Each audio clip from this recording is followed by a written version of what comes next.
Uma promoção de saúde a organizar evento aqui, conjunto com o Ministério e também o Departamento de Saúde Público. E, em princípio, o que nós queremos fazer arriba é maleza ng crónico tabata e focus é tema. Então, junto nós que para a organização da comunidade vai estar dentro parte preventivo para com essa aqui. Nós a invitar diferente de nang ao presente nós temos bambisa de Rode Kruis, nós temos Ibiza erbij, nós temos escola saudável, nós temos fada. Dus hoop at doen en interesse eigenlijk para estar presente, para dar informação, para assistir, também nós temos stichting Bob, também que está presente que ajuda para pessoa nang gente mulher nang também para poder nang sita para nang sinang chequeio, nós temos fundação de diabetes também. E hoop mais, dus nós queremos eigenlijk invitar a comunidade de Aruba para passar com nós temos com 5 horas da tarde a reprir aqui nanang, é completamente grátis, bem tua informação, bem hasi boche que o meio nanang grátis, e também vou para hasi comida, tem hoop comida doce, tem de cakes, nós temos smoothies nang, dus bem try it out,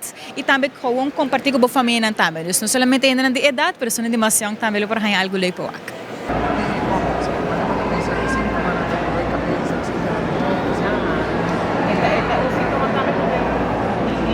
Aqui nanang, ela faz o chequeio nang tambe de su suco, me awak na bay na para do hospital, na recebi informação de dodante nang de sangue, me awak na Rode Kruis, nang apurba tambe comida nang dushi, parte nang vegans tambe, kombucha, dus me querer etava mostra hopi contento, hopi interessado tambe, ela se hopi pergunta, e gente nambo para awak ne but com feliz nang tata para a oportunidade para conversar com ele, para papi over que com a organização tá hasi, de com na rol de comunidade a área de saúde está sendo importante.